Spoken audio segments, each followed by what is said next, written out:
अवधूत चिंतन श्री गुरुदेव दत्त. स्वामी प्रगट दिनी तुम्ही फक्त आरती करता का? मग हा व्हिडिओ तुमच्यासाठी आहे, नक्की बघा. या दिवशी केलेली योग्य सेवा तुमचं नशीब बदलू शकते. आज मी सांगणार आहे दिंडोरी प्रणीत अशी 7 सेवा आणि प्रत्येक सेवेमागचा आध्यात्मिक फायदा आणि चमत्कार. व्हिडिओ शेवटपर्यंत नक्की बघा, कारण शेवटी सेवा म्हणजेच स्वामी महाराजांना आपल्या घरामध्ये कसं स्थिर करायचं आणि कशी लक्ष्मी प्राप्ती करायची हे सांगणार आहोत. श्री स्वामी समर्थ माझ्या सर्व स्वामी भक्तांना. प्रगट दिन म्हणजे स्वामी समर्थ पृथ्वीवर अवतरलेला दिवस होय. हा दिवस म्हणजे कृपा पावसाचा दिवस आहे. बघूया कोणत्या आहेत 7 सेवा आणि त्यांचे होणारे चमत्कार. सर्वप्रथम सेवा क्रमांक 1. आपण ब्रह्ममुहूर्तावर उठावे. सकाळी 4 ते 5 मध्ये उठणे, स्नान करून स्वच्छ वस्त्र घालून देवघर स्वच्छ करावे. हा सर्वात महत्त्वाचा आणि स्वामी प्रगट दिनाची सेवा आहे. इथे मन शुद्ध होते, दिवसभर सकारात्मक ऊर्जा वाटते, ग्रहदोष मूळतः इथे नाश होतो आणि घरात वाद कमी होतात. आता बघूया दुसरी नंबरची सेवा. तुम्हाला आत्ताच सांगते, 7व्या नंबरची जी सेवा आहे ती तुमचं नशीब नक्की बदलेल, त्यामुळे व्हिडिओला स्किप करू नका. सेवा नंबर 2. पादुका अभिषेक. स्वच्छ पाणी, थोडं दूध आणि पाणी यांनी स्वामी महाराजांच्या पादुकांचा अभिषेक करायचा आहे. पुन्हा त्याला गंध, अक्षदा आणि फुलं अर्पण करायची आहेत. या सेवेचा लाभ म्हणजे तुमची कोणतीही आर्थिक अडचण दूर होते, मानसिक तणाव घटतो आणि कामात अडथळे दूर होतात.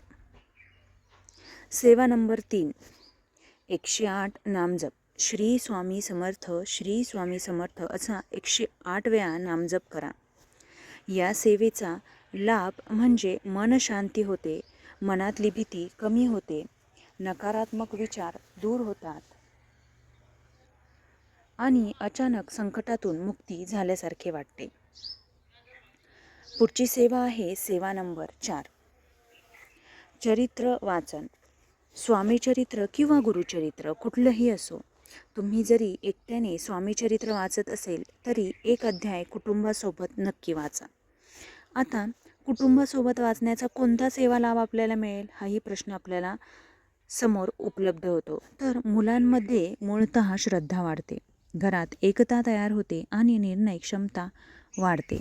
ज्या घरात स्वामीचरित्र किंवा गुरुचरित्राचं वाचलं जातं तिथे स्वामींचं अदृश्य उपस्थिती असते, हे मी स्वतः अनुभव केलं आहे आणि तुम्हालाही नक्की अनुभवायला मिळेल.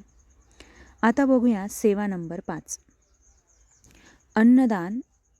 हीच सेवा नंबर 5 आहे. अन्नदान कसे करायचे? गरजू व्यक्तींना जेवण, गोड पदार्थ वाटप किंवा तुम्ही पक्ष्यांनाही दाणे देऊ शकता. याचा लाभ म्हणजे जर तुम्ही कुठलंही अन्नदान केलं तर तुमचा पितृदोष कमी होतो, तुमच्या घरची लक्ष्मी स्थिर होते, अडकलेली कामे पूर्ण होतात आणि आजारपणात सुधारणा येते. आता तुम्ही कुठलाही व्हिडिओ स्किप करू नका, कारण सेवा नंबर 6 आणि सेवा नंबर 7 हे तुमचं आयुष्य बदलवणारी आहे. तर बघूया सेवा नंबर 6 कुठली आहे. ती म्हणजे मनशुद्धी करणे. आता मनशुद्धी कशी करायची? तुमचे ज्या व्यक्तीशी वैर आहे त्या व्यक्तीला माफ करून टाका आणि कुठलेही जरी वैर नसलं तरी कुठलेही एक वाईट सवय सोडा. या सेवेचा लाभ असा होतो की या सेवेमुळे मानसिक शांती लाभते, नातेसंबंध सुधारतात, घरातील कलह कमी होतात आणि आत्मिक समाधान मिळण्यास मदत मिळते. आता ज्याची आपण सर्वात महत्त्वाने वाट बघत आहोत आतुरतेने, ती आहे सेवा नंबर 7. आणि ही स्वामी प्रगट दिनी तुम्ही कुठलीही सेवा नाही केली तरीही सेवा नंबर 7 नक्की करा. सेवा नंबर 7 काय सांगते की 11 दिवे लावा. ही आहे गुप्त सेवा. ही करताना 11 दिवे ही 11 मिनिटे शांत ध्यानाने 11 माळी स्वामी समर्थ महाराजांचे जपायचे आहेत. यामध्ये स्वामी महाराजांची मनातल्या मनात सेवा करायची आहे. ही आहे गुप्त सेवा. 11 दिवे स्वामी महाराजांसमोर लावायचे आहेत. या सेवेचा लाभ म्हणजे घरातील नकारात्मक ऊर्जा नष्ट होते, व्यवसायात वाढ होण्यास मदत होते, मुलांच्या शिक्षणात यश मिळते आणि कधीकधी अचानक लक्ष्मी प्राप्तीचा लाभही होऊ शकतो. तर ही आहे सेवा नंबर 7. प्रगट दिनी जर तुम्ही ही सेवा मनोभावे केली तर स्वामी तुमच्या घरातून कधीच जाणार नाहीत आणि अखंड लक्ष्मी तुमच्या घरी वास करेन. स्वामी आजही प्रगट आहेत, फक्त हाक मारण्याचा उशीर आहे. ही सेवा करणार असाल तर कमेंटमध्ये श्री स्वामी समर्थ लिहायला विसरू नका आणि व्हिडिओ जास्तीत जास्त स्वामी सेवेकऱ्यांपर्यंत पोहोचण्यास मदत करा. प्रगट दिन हा फक्त सण नाही, तो तुमच्या जगण्याचा जीवनातला टर्निंग पॉईंट असू शकतो. जिथे स्वामींचं नाव तिथे संकटाला ठाव नाही. हेच श्री स्वामी समर्थांचं.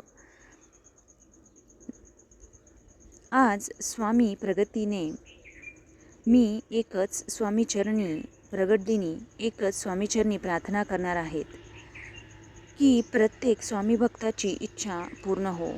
पुन्हा भेटूया अशाच भक्तिमय माहिती करता जिथे फक्त स्वामी नामांचाच आधार घेतला जातो.